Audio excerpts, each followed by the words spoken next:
Dad, that waitress has mom's pendant. The millionaire freezes at his son's words. In a bustling upscale diner in the heart of Manhattan, 8-year-old James Devereaux tugs on his father's sleeve and points with wide, fearful eyes. Dad, he whispers in a voice both tremulous and excited, that waitress has mom's pendant. The clatter of silverware and the hum of conversation fade into the background as William Devereaux, a millionaire known throughout elite circles for his shrewd business acumen, freezes at the sight. How could this stranger, someone he's never met, be wearing the exact heirloom that once belonged to his late wife Clarissa? Little does William know this chance encounter will unravel decades of secrets.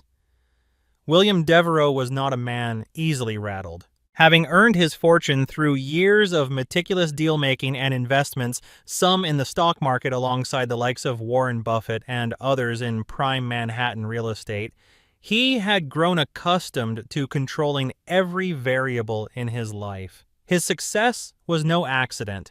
From forging connections with influential personalities like Bill Gates at philanthropic galas, to winning over tough clients during high-stakes mergers, William had meticulously engineered each step of his career. But no amount of wealth or calculated risk could have prepared him for the moment his son pointed out the waitress wearing Clarissa's pendant. The pendant itself was more than a piece of jewelry. Passed down from Clarissa's grandmother, it was a rare platinum locket inlaid with a single brilliant sapphire. Its design was unique.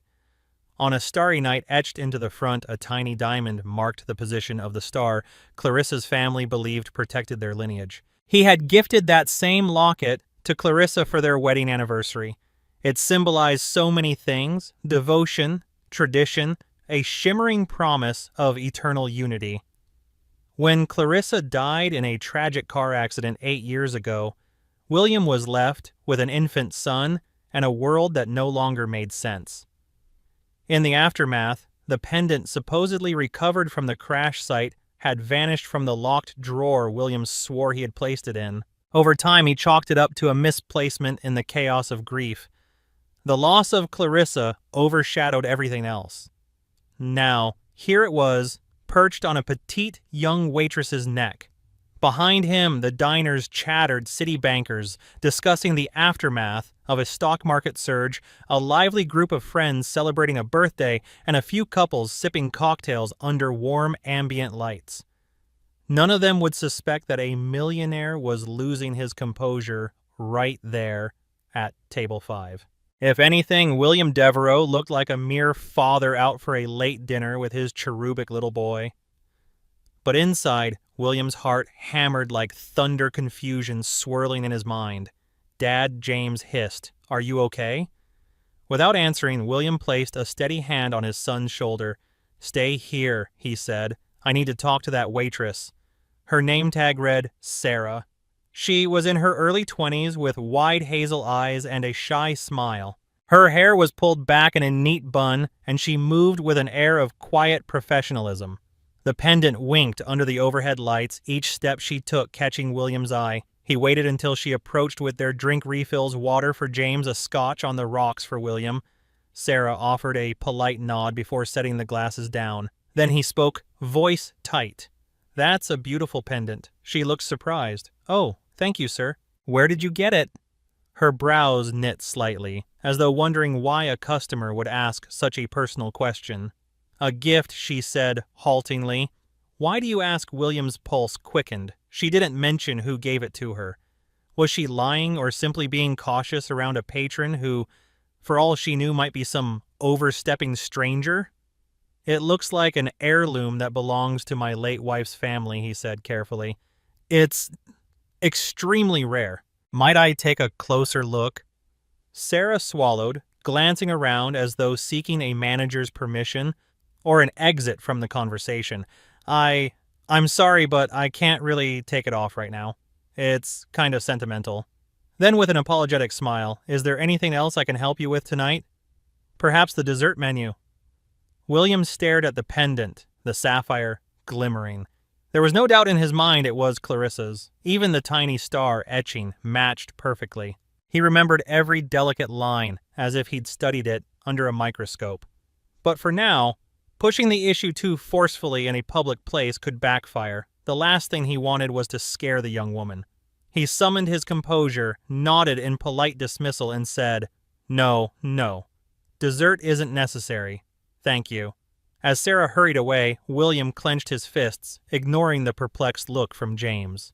He needed answers, and he would get them. Back at their penthouse overlooking Central Park, a luxurious space with floor-to-ceiling windows, plush furnishings, and walls adorned with priceless art, William couldn't sleep. James had drifted off after a quick bedtime story, but William's mind churned with questions. Who was Sarah? How did she acquire Clarissa's pendant? Was there a chance? Clarissa's accident wasn't what it seemed? Could the locket have been stolen from the site? He found himself pacing the grand library, the hush of the city's nightscape filling the windows. The polished wooden shelves held volumes on everything from literature to business strategies. A few photo frames showcased William's life with Clarissa, their wedding day, a charity gala in which Clarissa wore the pendant, a baby picture of James in her arms. The memory of her luminous smile weighed heavily on his heart. William had accepted Clarissa's death as an irreparable tragedy. She was gone. Her remains identified her funeral, held her memory cherished in their daily lives. Why would someone be wearing her necklace now, 8 years later? It felt like a cosmic sign he couldn't ignore. He sank into a leather armchair, hands pressed to his temples as another possibility crept into his thoughts. Had Clarissa's family sold the pendant? Her relatives were scattered. He hadn't been close with them after her passing. If it was sold, that might explain why it turned up on a stranger's neck. But the idea felt wrong. This was no ordinary piece of jewelry. It was a Devereux family treasure after Clarissa and William married. Clarissa had once told him she would never part with it, no matter the cost. Unable to quell the rising tide of confusion, William reached for his phone. He scrolled until he found the contact of a private investigator he had occasionally employed in business disputes, Henry Parker, a retired NYPD detective who'd proven to be trustworthy. If anyone could discreetly uncover the truth, it was Henry. Henry Parker was an unassuming man in his 50s, with salt and pepper hair and a comforting, genial smile. He rarely wore suits, favoring casual attire that allowed him to blend with the city's populace. When William summoned him to the penthouse the following morning, Henry arrived with a worn leather satchel from which he produced a small notebook and pen. Despite his laid-back demeanor, his brown eyes gleamed with a sharp intelligence that had once helped him crack high-profile cases in the NYPD. After offering Henry a cup of coffee, William dove straight in. He told Henry about seeing Sarah at the restaurant, about the pendant that belonged to Clarissa. Henry's expression remained inscrutable throughout. After a moment of silence, he said, "This is a sensitive matter. We need to be careful. If she's an innocent girl who happened to pick up a piece of jewelry somewhere, we don't want to cause her unnecessary distress. On the other hand, if there's something more complex behind it, we need to unravel it slowly." "I can't ignore this," William said. "It's too coincidental. I had that pendant made specifically for my wife, a one-of-a-kind piece." Henry nodded. "I'll start with the basics. First, see if the waitress is who she claims to be, or if she has ties to Clarissa's family. I'll check local pawn shops and secondhand jewelers to see if a similar pendant was ever resold. If we don't find anything, we'll approach her more directly." William exhaled, tension flooding his system. "Thank you, Henry. I want the truth no matter where it leads." While Henry began his investigation, William couldn't help replaying old memories of Clarissa. The first day they met at a charity function for cancer research, introduced by a mutual friend who admired Clarissa's philanthropic spirit. Clarissa's dedication to saving the lives of underprivileged children had impressed William more than any business venture he'd seen. He remembered how they danced under glittering chandeliers, Clarissa's laughter filling his ears like the sweetest music. She had always been fearless, adventurous, possessing a heart that pulsed with empathy and devotion. In the early years of their marriage, Clarissa gave birth to James. Their lives felt charmed. Then came the accident on that stormy night, a head-on collision with a truck that ended Clarissa's life and robbed James of ever truly knowing his mother. There had been an investigation, but no foul play was discovered. The other driver survived, though he was critically injured. Over time, William forced himself to bury the details. Now, though, every detail swarmed back, amplified by the puzzle of the pendant. William found himself rummaging through old boxes, hoping to find any note or clue about the missing pendant. He discovered pieces of Clarissa's diaries, scribbled in delicate handwriting, each page brimming with heartfelt observations. But nothing about the possibility she might have parted with the necklace or hidden something from him. Throughout the day, William's phone remained silent, no updates from Henry. Each hour stretched endlessly. James, sensing the tension, kept his distance, busying himself with homework and video games in his stylish bedroom.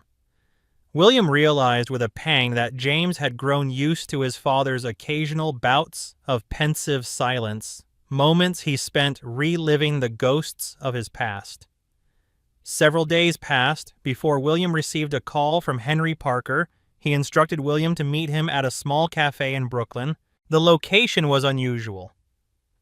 Henry typically preferred to debrief clients in private spaces. Perhaps he had discovered something too big or sensitive to discuss in the penthouse. When William arrived, Henry was already seated at an inconspicuous table near the back, wearing sunglasses and sipping coffee. The detective's expression was grave. "Thanks for coming," Henry murmured.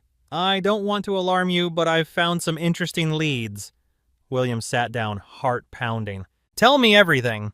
Henry lowered his voice. "First, I spoke with Sarah's neighbors and friends to confirm her background. She's a student at NYU, majoring in social work, works part-time at the diner. By all accounts, a good kid, no criminal record, no suspicious behavior. Lives in a modest apartment in Queens with her mother, who's battling a chronic illness." William's brow furrowed. This was not some cunning thief or blackmailer. Then, how did she end up with Clarissa's pendant? That's where it gets strange. She told her best friend she received the necklace from a woman who approached her at a hospital charity event last year.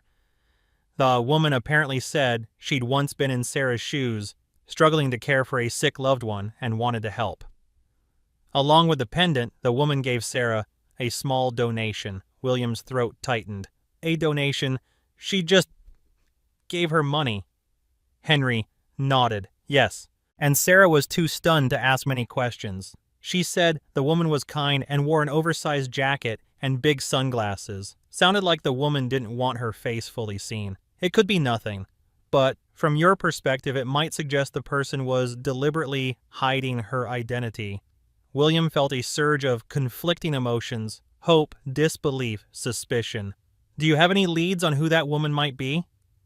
Henry took a sip of coffee, eyes darting around the cafe. "I'm not certain yet, but I was able to dig into hospital security footage from the night Sarah said she received the pendant. The woman wore a baseball cap and sunglasses, kept her head down. She had a noticeable limp. Unfortunately, the footage isn't clear enough for a facial ID, and she paid in cash for parking at the hospital garage. However, I managed to cross-reference partial license plates of cars that left around that time. There's a possibility that we might narrow down who was driving that night, but it's a long shot." William clutched the edge of the table. "So that's it. We don't know if it was Clarissa or someone else." Henry's voice softened. "William, you know how improbable this is. Your wife was identified after the accident. The coroner's report, I understand," William said curtly. "But you can't blame me for exploring every avenue, especially now that the necklace has resurfaced." Henry nodded solemnly. "I'll keep digging. In the meantime, maybe you should talk to Sarah personally. She's not a threat. She could offer more details in person than I could glean through secondhand sources." That night, William could barely focus on anything but the pendant's reappearance. He hadn't told James the specifics of the investigation, hoping to shield him from false hope or confusion. But the boy was smart. He sensed something big was happening. Dad James ventured softly at dinner, pushing his plate of pasta aside. "Have you found out anything about Mom's necklace?" William paused, swirling his fork in mid-air. "I'm just looking into how the waitress got it, son. Nothing to worry about." James looked down, fiddling with a napkin. "I remember seeing pictures of Mom wearing it when I was little. She looked so happy." William's chest constricted. "She was very happy, James." James swallowed. "So does this mean Mom might still be alive. The question hung in the air like a thundercloud. William forced a calm facade. We have no proof of that. Mom's accident. We all mourned her. The necklace could have fallen into someone else's possession. James nodded, but tears brimmed in his eyes. I miss her. Even if I don't really remember her, I don't want you to get hurt chasing ghosts. William stood, walked around the table, and placed a reassuring hand on his son's shoulder. I promise I'm just searching for answers. I owe that to her. Heeding Henry's advice, William decided to approach Sarah in a less formal setting than her workplace. The next day, he called the diner manager, using the leverage of being a high-profile customer, and requested Sarah's address under the guise of returning a lost item that belonged to her. The manager, starstruck by William's wealth and reputation, complied. By late afternoon, William arrived at Sarah's apartment building in Queens.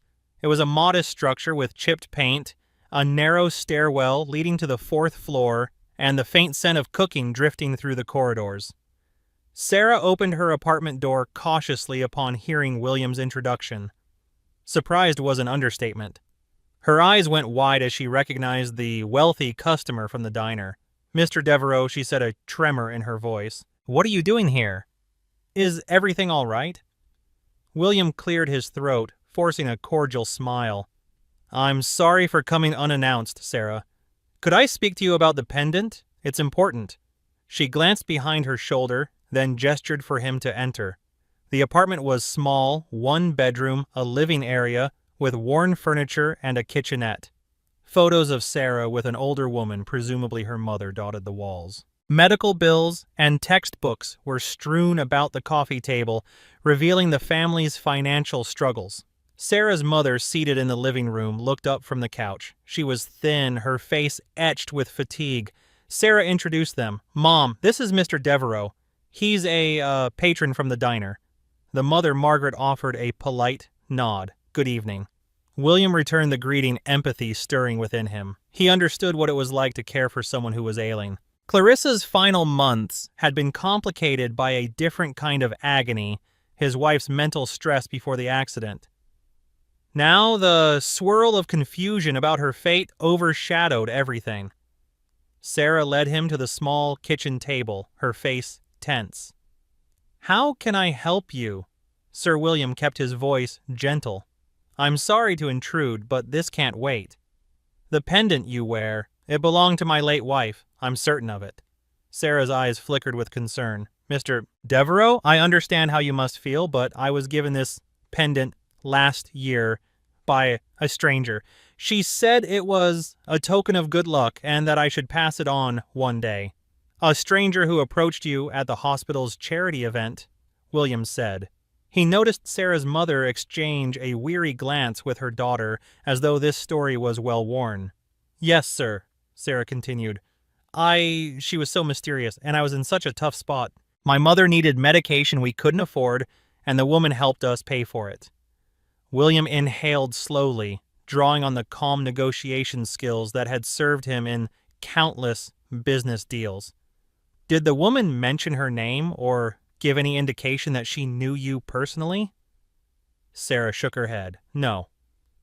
She was quiet, but kind. She seemed sad. She said she'd been in a similar situation once, that no one had helped her and she wanted to do better for someone else. When she gave me this pendant, I tried to refuse it. It seemed too valuable, but she insisted. She said that if I ever found someone it truly belonged to, I should give it back to them. William's heart twinged painfully. She said that specifically. Sarah nodded. Yes, something like that. One day, you'll know the right person for it. Don't keep it out of selfishness if that time comes. Those were her words, or close to it. A wave of possibility washed over William. That sounded like something Clarissa might have said. Her altruistic spirit was a cornerstone of her personality. But how was any of this feasible if she had passed away? Sarah hesitated, then offered, I can give it to you if you're certain it's your wife's. I never wanted anything that didn't belong to me. Part of William burned to retrieve the pendant immediately. Another part, a paternal protective impulse, saw how much the item meant to Sarah. She likely believed it was a harbinger of hope, especially in her family's difficulties. "Keep it for now," William said gently. "But I might ask for it back when we've fully investigated. In the meantime, if you remember anything else about the woman who gave it to you, anything at all, please let me know." Hours after his discussion with Sarah, William paced his penthouse mind churning. If Clarissa were somehow alive, why remain hidden all these years? Why not return to her family, to her son? A sudden ring of his cell phone interrupted his turmoil. When he answered, an unfamiliar voice rasped on the other end. "William Devereaux." "Yes," William replied, tension coiling in his chest. "Who is this?" A brief pause crackled over the line. "It's about Clarissa." The air in William's lungs froze. For a beat, his heart seemed to stop. "Who are you?" "Someone who knows the truth. I've been waiting for you to take the first step, but it's taken you long enough." The voice was distorted low, as though run through a voice changer or muffled by some device. "If you want to know more, come to the old train depot near East River tomorrow night at 10. Come alone." "Wait." The line went dead. William's mind raced. Was this some con artist, a twisted extortion attempt, or someone who genuinely knew something about Clarissa's fate? As he set the phone down, William realized just how deeply he was getting pulled into a mystery that defied logic. Nevertheless, every fiber of his being screamed that he had to follow this lead. The following night, William left James in the care of their housekeeper, Mary, who had been with them since before James was born. He claimed he had a business meeting, though the alarm in Mary's eyes suggested she sensed something was amiss. He arrived at the abandoned train depot under the cover of darkness. The location was eerie rusted tracks, broken windows in a cavernous structure, and graffiti-strewn walls. The only sound was the faint drip of water through cracks in the roof, and the distant rumble of cars passing on a nearby bridge. For a long time, William stood there scanning the shadows. At precisely 10 footsteps echoed against the concrete floor. Out of the darkness emerged a man wearing a hoodie and a baseball cap pulled low. "You came," the stranger said, voice still disguised. William's jaw tightened. "Who are you, and what do you know about Clarissa?" A bitter chuckle hissed from beneath the hood. So many questions. Rich men are always so arrogant, thinking they can pay for any truth they want. But this isn't about money. William's frustration flared. "Then, what is it about stop playing games?" A metallic scrape reverberated in the gloom as the stranger tossed something across the floor. It skidded to a halt near William's feet. Under the dim moonlight, he recognized it as a small, tarnished ring box. Cautiously, William knelt to pick it up. Inside was Clarissa's wedding band. He recognized it instantly from the unique inscription on the inside, "For all the nights we share under these stars." His own vow to Clarissa. The ring looked damaged, scratched, but it was undoubtedly hers. This ring was never recovered from the accident, William whispered, awe mixing with dread. The stranger stepped forward, still keeping his face hidden. "That's because she wasn't wearing it at the time." William whipped his head up. "Explain yourself." A long silence stretched before the stranger spoke again. "Clarissa gave it to me for safekeeping. She was worried about what you might do if you found out certain truths." William's heart pounded. What truths? But suddenly, a blinding beam of light exploded behind William. The squeal of tires, the roar of an engine. Before he could react, headlights flooded the depot. The stranger dashed into the darkness. William tried to follow, but a black SUV roared in front of him, blocking his path. Its tinted windows remained ominously shut. For a moment, William thought he was about to be abducted. But just as abruptly as it appeared, the SUV reversed, screeching away, vanishing into the night. William was left panting, ring box in hand, alone in the empty depot. The cryptic words from the stranger echoed in his mind. Clarissa was worried about what he might do. That insinuation set his nerves on edge. What had Clarissa been afraid of? When William returned home, his mind was a tempest of uncertainty. He stared at the wedding band recollections swirling. Could Clarissa have been keeping secrets from him? The idea felt absurd. They had been so close, their bond seemingly unbreakable. But as William recalled certain events leading up to the accident, He noticed shadows he'd glossed over in his grief. Clarissa had been quieter than usual in the final month, lost in thought, receiving strange phone calls at odd hours. Whenever William inquired, she brushed it off as something related to her charity work. And there had been arguments, small but uncharacteristic. William had been engrossed in a major merger negotiation at the time, leaving little energy to delve deeper. Was it possible she had gotten involved in something dangerous? A blackmail, a threat, at dawn. After a sleepless night, William called Henry Parker and recounted the depot encounter, including the cryptic statements from the stranger and the ring. Henry's composure slipped for the first time. "William, you need to be careful. If Clarissa was involved in something that led her to hide, that might put you and James at risk.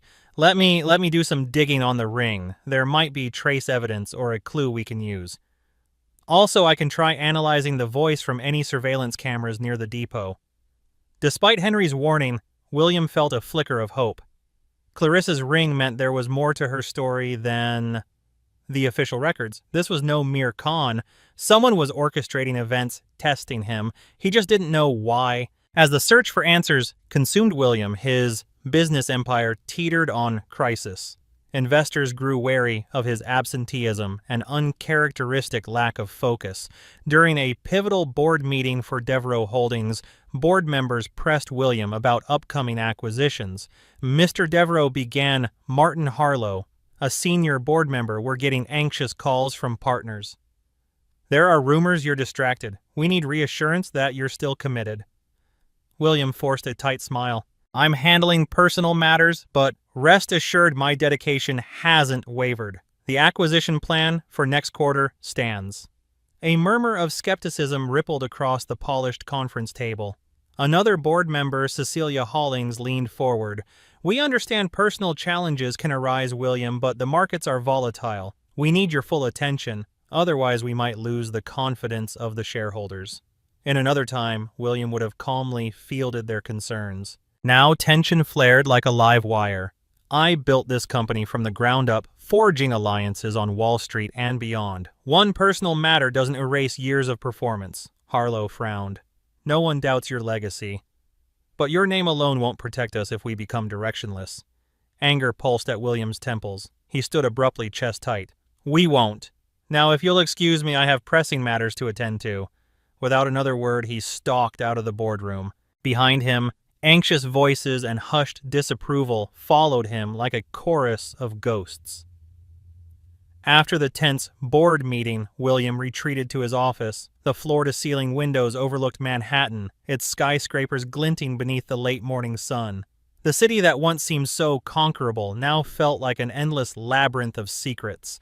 He stared at Clarissa's wedding band, still in the small box the stranger had thrown at him. A new question gnawed at him.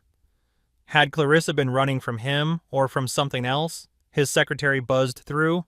"Sir, you have a call from a Ms. Harriet Sinclair. She says it's urgent."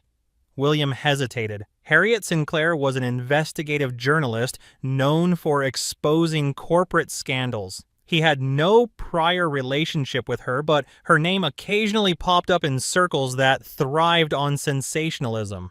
Typically, William avoided reporters like Harriet, but in his current predicament, any new lead might be valuable. He picked up.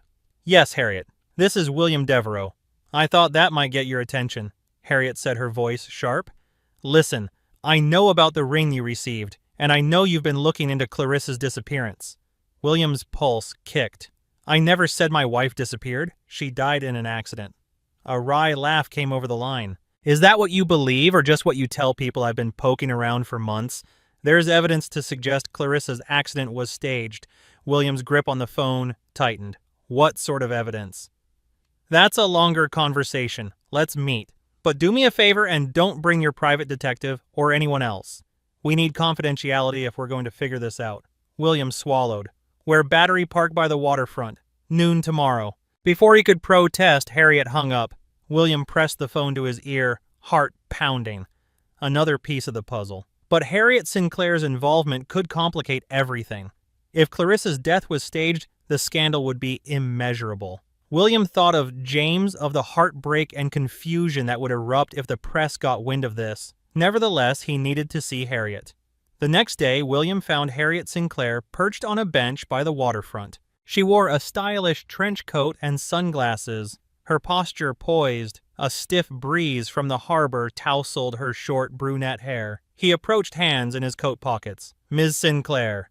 She glanced at him over the rim of her sunglasses, her lips curving into a thin smile. "Mr. Devereaux, thank you for coming." She gestured to the bench. "Have a seat." Reluctantly, William sat beside her, the smell of salt water and city exhaust mingling around them. Tourists meandered in the distance, snapping photos of the Statue of Liberty. Harriet wasted no time. "I've been investigating Clarissa's accident for over a year, spurred by a tip. The official reports claim she died in a collision with a truck, but there were inconsistencies in the coroner's report." William frowned. "Inconsistencies?" "Yes. Starting with the driver's statements. He said he swerved to avoid a deer but come on in Manhattan. Then the medical examiner who processed Clarissa's remains left the job a week after the accident and moved to another state. Odd timing. And the DNA confirmation was apparently rushed. The lab that signed off on it was connected to a shell corporation." William's chest felt tight. "Are you telling me Clarissa's body was never definitively identified?" Harriet eyed him carefully. "It appears so. The case closed quickly, maybe too quickly. And then the necklace, the one you saw at the diner, popped onto my radar. I know everything about your confrontation with Sarah. Word travels fast when you pay for that manager's compliance." William bristled. "So you've been spying on me? I have sources." "The question is, why was Clarissa's accident staged? Who had the power to orchestrate?" That William's mind reeled. "I don't know. I thought she died." "Are you implying Clarissa orchestrated this herself?" Harriet shrugged. "Possibly. Or someone else faked her death. Her father, Andrew Williams, was once a senator. Powerful man, made a lot of enemies. Clarissa's activism also ruffled feathers in some circles. Could that be the reason, or maybe something in your business dealings?" Williams stared at the horizon where ships glided by. If Clarissa was alive, she could be in hiding from a threat. But Harriet's insinuation that William himself could be the culprit made his stomach churn. "I would never have harmed her. I'm not accusing you outright. But you must understand, there's a web of secrets here." Harriet handed him a thin folder. "Copies of some documents I've collected. Take them. If you want the real story to come out, help me. Or keep them for yourself if you prefer. But every day we wait, Clarissa could remain out there, possibly in danger." William took the folder, flipping through the coroner's report lab data.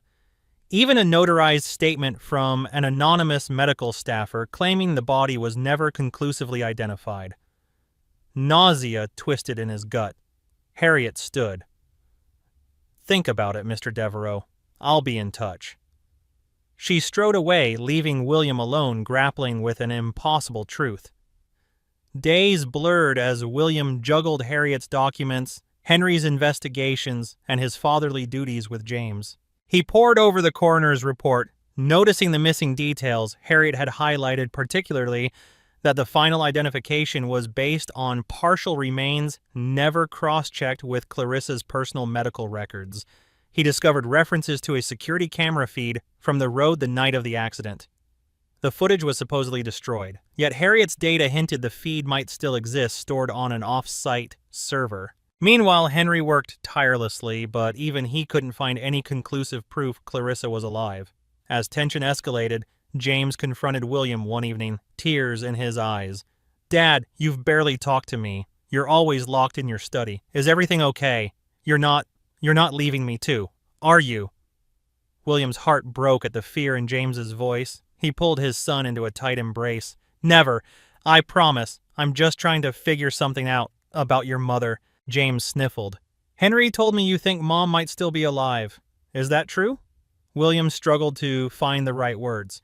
He didn't want to raise false hopes, but James deserved honesty. "There are signs that she might have survived the accident, but nothing's certain yet. I'm following leads. If it turns out to be true, I wanted to protect you until I knew for sure." James's eyes widened, a spark of hope lighting them. If she is alive, why wouldn't she come back to us? William wished he had an answer. That's what I need to find out. Late one night, William was driving back from a meeting with Henry when a dark sedan swerved behind him, tailing his car aggressively. William's heart thudded as he realized the sedan was trying to force him off the road. He veered onto a side street, but the sedan followed its high beams glaring in his mirrors. Adrenaline pounding, William steered into an alley. The sedan kept pace, screeching behind him. He braced for impact, certain a collision was imminent. Then a second set of headlights turned into the alley from the other side, effectively boxing him in. He was trapped. He slammed on the brakes, heart hammering. Two men emerged from the sedan. Through the windshield, William saw the glint of something metallic, a gun. They approached his car, but before they reached him, the other car blared its horn and roared forward, forcing them to leap aside. The newcomer's tires squealed as the vehicle careened between William's car and the men, forcing a gap. Seizing the chance, William reversed, smashing into the sedan behind him, and sped out of the alley. In the rearview mirror, he caught a glimpse of the second car obstructing the gunman's pursuit. Then he was free, adrenaline surging so powerfully he could barely breathe. Who were they? Could they be connected to Clarissa's disappearance? The question pressed on him like a weight too heavy to bear. The following morning, William arrived at Henry Parker's office, still shaken. He recounted the ambush, prompting Henry to curse under his breath. This is escalating. Whoever's behind this doesn't want you digging. Henry gestured to his cluttered desk, stacked with documents and a laptop. I've made headway on the license plate from the hospital garage footage. It belongs to a shell company connected to an old friend of Clarissa's father, Senator Andrew Williams. That friend, Lionel Grant, has ties to private security firms. This might tie back to Clarissa's father's political dealings or something bigger. William felt a jolt of realization. Andrew Williams was always overly protective of Clarissa. They were close, but I never thought he'd orchestrate her disappearance. Henry shrugged. We can't jump to conclusions, but this might be your best lead. Confront him. That man hates me, Williams said with a hollow laugh. He never thought I was good enough for Clarissa. We barely spoke after the funeral. Henry folded his arms. And that might be exactly why you need to talk to him. Summoning every ounce of nerve, William arranged to meet Andrew Williams at his estate in Connecticut, a sprawling mansion with white columns and immaculate grounds. The senator was now retired, but he still commanded respect and fear in certain circles. Upon arrival, William was ushered into a wood-paneled study that smelled of cigar smoke and old leather. Andrew Williams stood by a fireplace, his face lined with age posture, rigid. William, he greeted coolly. This is a surprise. William kept his tone firm. I need answers. I have reason to believe Clarissa might still be alive. Andrew's gaze flickered, though he tried to mask it. Ridiculous. My daughter died in that accident. You know that. William stepped closer, refusing to be intimidated. Then explain why her pendant and wedding band have resurfaced. Why would someone try to kill me for asking questions? A flash of anger warped Andrew's features. Perhaps you're stirring up trouble in your business circles. Don't pin it on me. I'm tired of these games, William said, voice quivering with barely contained emotion. If you know something about Clarissa, tell me. Our son deserves the truth. Andrew's jaw clenched. Let the dead rest, William. You've done enough damage. Despite his best efforts, William's frustration exploded. Damage, I loved Clarissa. I never wanted any harm to come to her. The senator's eyes burned with a fierce light. Yet she was tormented in those final days, worried about your unscrupulous deals. She confided in me, said she feared the empire you were building was entangled with dangerous people. Then the accident, or disappearance, as you're suggesting. Think carefully if you really want to dig up secrets that could destroy your legacy, your son's future. Trembling with rage, William narrowed his eyes. So you do know something. Silence stretched. Then Andrew turned away, gazing at a portrait of Clarissa on the mantel. His voice grew soft. If Clarissa wanted you to know the truth, she'd have told you herself. Let it go, William. For James's sake. Leaving Andrew's estate, more confused than ever, William drove back to the city. That evening, Harriet called him her tone urgent. I've uncovered a second set of medical reports from the day of Clarissa's accident. They're locked away in a secure archive, but I have a contact at the facility. We're meeting tomorrow night. If these documents are legitimate, they might confirm whether Clarissa's body was ever actually in that morgue. The mention of a late-night meeting stirred William's anxiety after the recent ambush, but Harriet insisted it was the only way. Driven by desperation, William agreed. They rendezvoused at a private storage facility on the outskirts of Manhattan. Harriet's contact, a middle-aged medical administrator named Joel, led them down a narrow corridor lined with secure cabinets. Using a passcode, he unlocked a drawer and withdrew a file marked Confidential Autopsy Documentation. "Handle this carefully," Joel warned. "If my boss finds out I let you see these, I'm done." Harriet thanked him, then opened the file under the fluorescent lights. William's pulse pounded as she scanned the pages, her eyes widening. "Look," she said, pointing to a page. "It states that the remains labeled C. Devereaux were found too damaged for a conclusive ID. They used dental records, but there's a footnote that clarifies a mismatch in the patient's second molar. It might not have been Clarissa at all." William's mind reeled. "So they forced the identification." Harriet nodded. "It seems so." Why would someone want to falsify the ID who benefits from Clarissa disappearing rather than just divorcing or leaving quietly? Before William could answer, footsteps echoed in the corridor. A figure in dark clothes emerged, a gun in hand, aimed at Harriet. Hand over the file, the intruder hissed. Instinctively, William grabbed Harriet's arm, pulling her behind him. Joel shrank back in terror, raising his hands.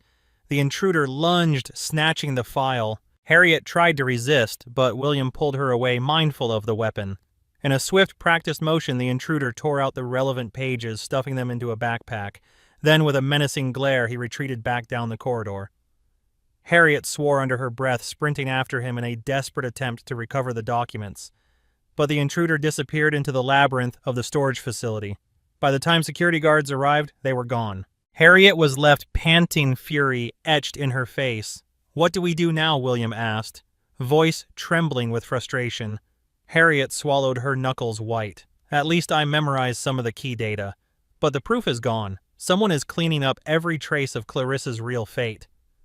Shaken by the robbery, William searched for any other threads to pull. Henry was making progress, but at a snail's pace. Harriet had photographic memory of some pages, but without the official file, her revelations might not hold in court or sway those in power. Then one morning, William got a call from Sarah. "Mr. Devereaux, I was hoping we could meet. My mother's condition has worsened, and the woman who gave me the pendant reached out again. She wants me to deliver a message to you." William's heart jumped. "What did she say?" "She said I should lead you to her. Please come by my apartment." "I'll explain everything." Without hesitation, William rushed over. Sarah answered the door, looking paler than before, dark circles under her eyes. She revealed that the same mysterious woman who had given her the pendant contacted her via an untraceable phone number. The woman said it was time for William to know the truth and asked Sarah to give him a sealed envelope.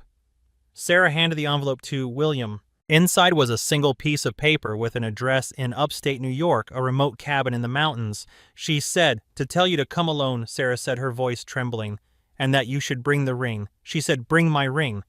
William's head spun. She claimed to be Clarissa.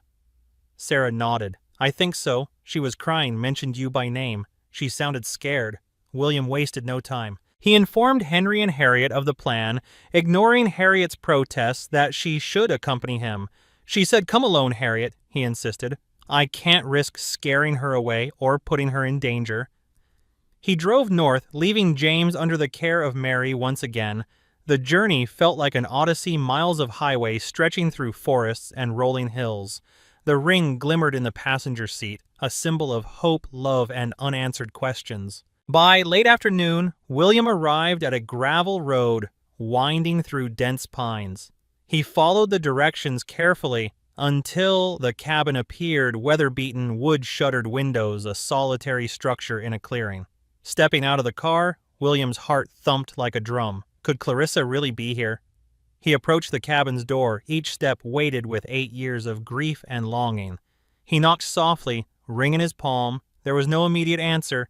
He tried the handle. Unlocked. Inside the cabin was dim furniture draped with sheets, a thick layer of dust-coated surfaces. He ventured deeper, calling Clarissa's name, but only echoes replied. Then a muffled voice. William. He spun around. From a doorway at the back of the cabin, a figure emerged, thin hair, unkempt shoulders trembling. William's breath caught in his throat. Even in the dusky light, he recognized her. Clarissa. Pale eyes haunted but unmistakably Clarissa. Alive. Time seemed to stretch and fold as William rushed forward. Clarissa, oh my God. How? Why? She pressed her back against the doorway, fear warring with longing in her gaze. Stop, William. I don't have much time. We can't stay here. They're watching. Tears blurred his vision. Clarissa. I thought you died. James. He's grown up without his mother. Why did you let us believe you were gone? Her voice cracked. I never wanted that, but I had no choice. I was involved in an operation, something that threatened your life and James's if I didn't disappear. William's mind reeled. You were involved in... What Clarissa held a shaking hand to her forehead. I was gathering evidence against a powerful network of corrupt politicians and corporations who were funneling money into illegal arms deals. It started with my charity work. I stumbled on documents that implicated your company as well, William. I thought you might be innocent, but I wasn't sure. People threatened me, threatened James. I confided in my father, but he insisted the best way to keep you safe was to stage my death. William stared at her, shock and denial twisting inside him. My company, I never knowingly financed illegal operations. Why not talk to me? She inhaled sharply. You were so engrossed in expansions and partnerships. A few deals had red flags, suspicious shell companies. I tried to tell you, but you were too busy. I feared your pride would stop you from pulling out, or you wouldn't believe me. And these men, the ones behind the arms deals, would have seen you as a loose end. They would have killed you and James. A tear slid down William's cheek. The betrayal, the heartbreak of 8 lonely years all battered him at once. Clarissa, you let me bury an empty casket. You let James grow up motherless. She wept, stepping closer, her voice cracking. I'm so sorry. I thought once I exposed the network I could return, but they found out. I had to keep running, always while looking over my shoulder. When Sarah needed help, I gave her my pendant in a moment of weakness. I hoped it might lead you to question the official story. I needed you to dig deeper to find me. He touched her cheek, hardly believing she was real. You should have trusted me. Her breath quivered. I was terrified. Their reunion was cut short by the crunch of gravel outside. Clarissa's eyes widened with panic. They found us. William rushed to peer out a dusty window. A black SUV rumbled into view, the same one that had ambushed him. He turned to Clarissa, voice low. We can't stay. Is there a back way out? She nodded, grabbing his hand and leading him through the cabin's rear door into a thick grove of pines. The damp moss muffled their footsteps, branches scraping their clothes as they hurried away. Behind them, shouts erupted near the cabin, then gunshots. Clarissa stumbled, but William held her upright, adrenaline fueling his every step. They reached a small dirt path leading down to a creek. There, hidden behind thick foliage, was a battered jeep. Clarissa fumbled with the keys. Get in! They roared away, water splashing as the jeep navigated the creek bed. In the rearview mirror, William spotted 2 men sprinting through the trees, one raising a rifle. A burst of gunfire shattered the jeep's rear windshield. Clarissa let out a startled cry but kept driving, hands white-knuckled on the wheel. Eventually, the gunfire faded. Tree branches slapped against the jeep as they sped deeper into the forest. William's chest heaved. Where does this lead? There's an old logging road up ahead, Clarissa said, voice trembling. We can circle back to the highway if we're careful. It took nearly half an hour, but they finally reached a paved road. The jeep sputtered along, smoke curling from its damaged engine. Clarissa pulled over into a secluded rest area where they both collapsed into each other's arms, gasping, tears flowing freely. He gently brushed her hair back. Clarissa, you've been on the run for 8 years. Who are these people? She gulped air. They're part of the network I tried to expose. Some are ex-military, some are corrupt officials. And one of your major investors is linked to them. I believe his name is Lionel Grant. William's teeth clenched. I know Lionel. He's associated with my father-in-law. I had no idea he was funding arms deals. Clarissa nodded. The money trail led to a subsidiary under Devereaux Holdings. That's why I was so scared. If you were complicit confronting, you would have put me at risk. If you weren't complicit, you might still have become a target once they realized you could unravel their scheme. A wave of guilt, anger, and heartbreak washed over William. I never authorized illegal funds. This must be one of those acquisitions my board pushed. They cornered me into expanding so quickly, I might have signed off without thorough due diligence. Clarissa squeezed his hand. That's why I had to do this. I couldn't let you and James become casualties. Clarissa, exhausted, laid her head against William's shoulder as they strategized. They needed to expose Lionel Grant and his network. Otherwise, Clarissa would never be truly safe, and neither would James. I have a flash drive, Clarissa whispered. It has all the documents needed to prove the arms deal's links to corrupt officials, everything. I was gathering it when I disappeared. It's hidden in a locker at Grand Central Station. Harriet Sinclair reached out to me some time ago, but I stayed silent, unsure if I could trust her. William nodded. We can trust Harriet, I think. She's determined to uncover the truth. If we release the evidence to her, she can blow this wide open. Then maybe we can negotiate immunity for you if they try to implicate you. And I'll clear Devereaux Holdings of any wrongdoing. We can start fresh. Clarissa closed her eyes. I just want to come home, to James. William kissed her forehead, tears staining his eyes. I promise we'll make that happen. The journey back to Manhattan was tense. Clarissa hid beneath a hoodie, scarf, and sunglasses. They parked near Grand Central Station and slipped inside, weaving through the crowds. Clarissa led William to a row of lockers in a corner near a disused exit. Her hands trembled as she keyed in a code. The locker clicked open, revealing a small, battered duffel bag. She rummaged through it until she found a flash drive tucked inside a hidden pocket. A rush of relief and fear crossed her face. Let's get this to Harriet right away, William urged. They hurried through the station, hearts pounding. Outside, Henry Parker waited in an unmarked sedan, having been alerted by William for backup. The plan was to head to Harriet's private office, where she could begin verifying the data. But as they stepped onto the sidewalk, Lionel Grant himself appeared, flanked by 2 armed bodyguards. He was a tall, imposing man with silver hair slicked back. His cold, calculating eyes landed on Clarissa, then flicked to William. You just couldn't leave this alone, could you? Henry stepped between them, discreetly showing the butt of a gun in his waistband. We've got police on standby, Lionel. Don't do anything rash. Lionel's face twisted. You have no idea the power you're meddling with. Hand over the drive, Clarissa. For a moment, the world stood still. Commuters rushed around them, unaware of the standoff. Then Harriet's voice rang out from behind Lionel Freeze. She stood with her phone raised, camera rolling. You make one move on them, and I'll broadcast this live. Caught off guard. Lionel cursed under his breath. One bodyguard tried to lunge, but Henry's weapon was out in a flash, and Harriet's phone was pointed like a weapon of its own. Realizing the checkmate, Lionel clenched his fists. You're all making a mistake. These people are dangerous. You can't protect your family from them. Clarissa squared her shoulders. I'm done hiding, Lionel. We have the evidence now, and we'll bring it all to light. With that, William and Clarissa pushed past him, Harriet and Henry, forming a protective shield. Lionel spat a final threat. This isn't over. They reached Harriet's office in a nondescript building near Times Square. Locked inside, Harriet and her small team of trusted colleagues began reviewing the flash drive. Lines of code and data flickered across monitors. Harriet's eyes gleamed with grim determination. This is bigger than I expected. Offshore accounts, ties to foreign militias. Clarissa, you've risked everything. Clarissa swallowed, tears of relief shimmering. I just need to be safe with my family again. Henry stood guard at the door, phone in hand, ready to contact the authorities.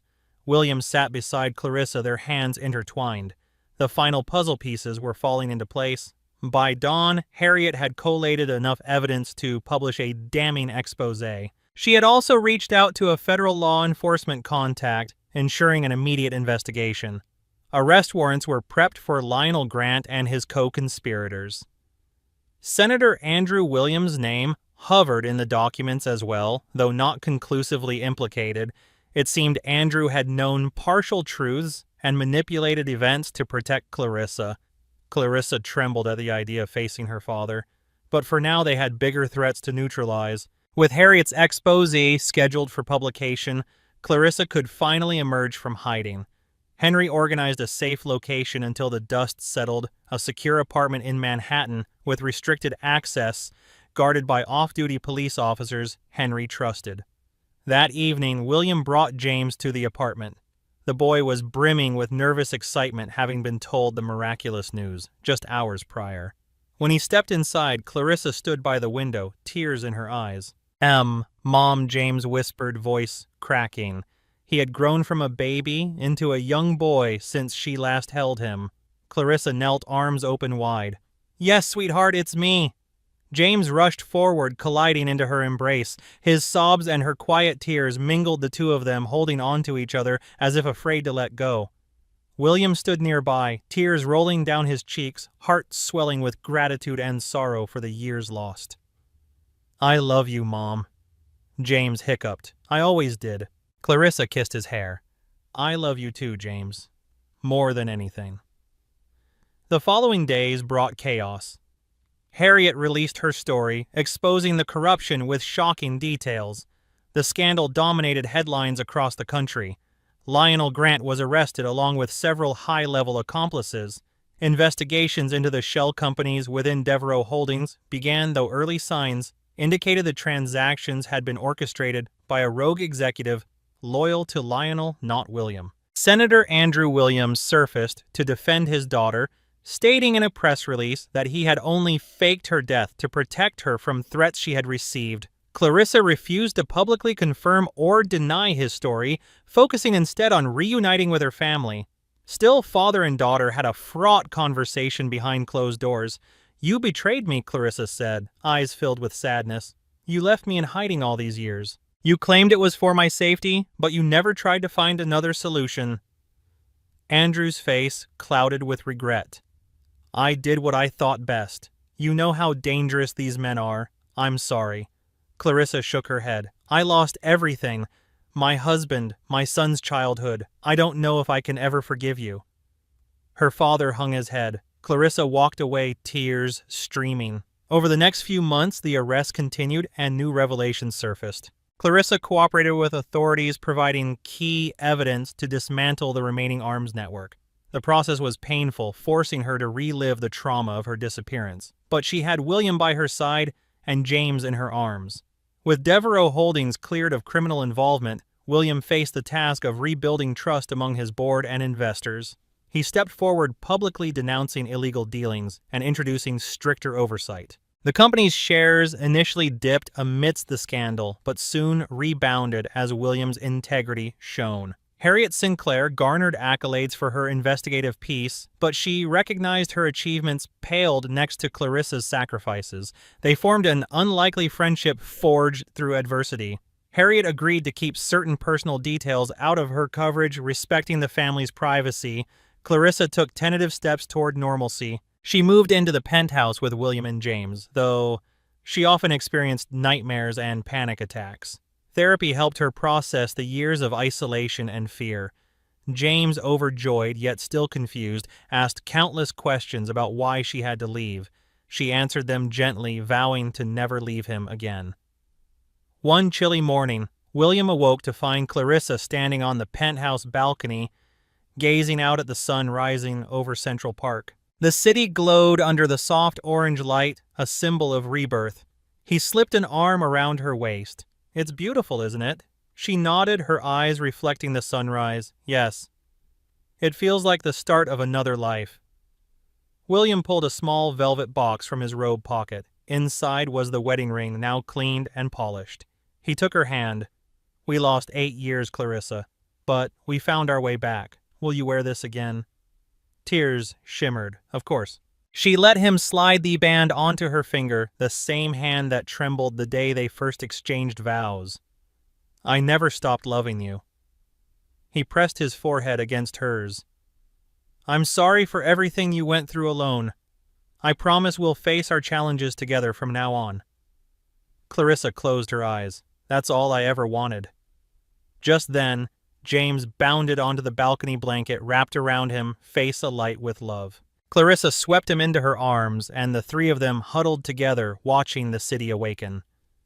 In the weeks that followed, Clarissa began volunteering again at a charity dedicated to supporting families facing financial hardship, taking inspiration from her own experiences. Sarah, the waitress, who had unknowingly set all this into motion, became a close friend.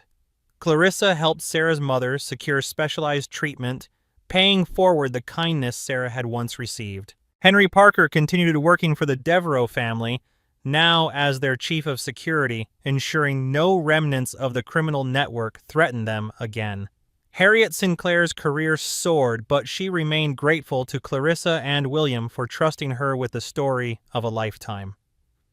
Life didn't revert to a perfect fairy tale. Memories of the lost years weighed on them all, but the family united, forging a stronger bond than ever before. In time, they traveled overseas, visited old vacation spots Clarissa and William once loved, reintroducing Clarissa to the world she had been forced to abandon. And whenever William caught a glimpse of the sapphire pendant hanging around Clarissa's neck, returned at last from Sarah, he remembered the extraordinary journey that pendant had taken. A symbol of love loss and resilience, it reminded them that no matter how dark the night, the dawn was always possible. They had broken the chain of lies, uncovered the truth, and discovered that sometimes miracles could be real if one had the courage to chase them. Thank you for joining us on this emotional roller coaster of secret survival and ultimately the triumph of love. From the moment young James pointed out his mother's pendant on a stranger's neck, it steered this family down a winding path of intrigue, leading from hidden hospital archives to perilous midnight encounters. In the end, William Devereaux and his beloved Clarissa overcame the conspiracies that tore them apart for years, reminding us all of the power of resilience, truth, and the unbreakable bond of family. If this story captivated you, please show your support by liking this video, sharing it with friends and family, and subscribing to our channel. Your engagement helps us continue bringing you tales of hope, drama, and redemption. Until next time, stay curious, stay inspired, and remember that even when darkness looms, the light of love can guide us home.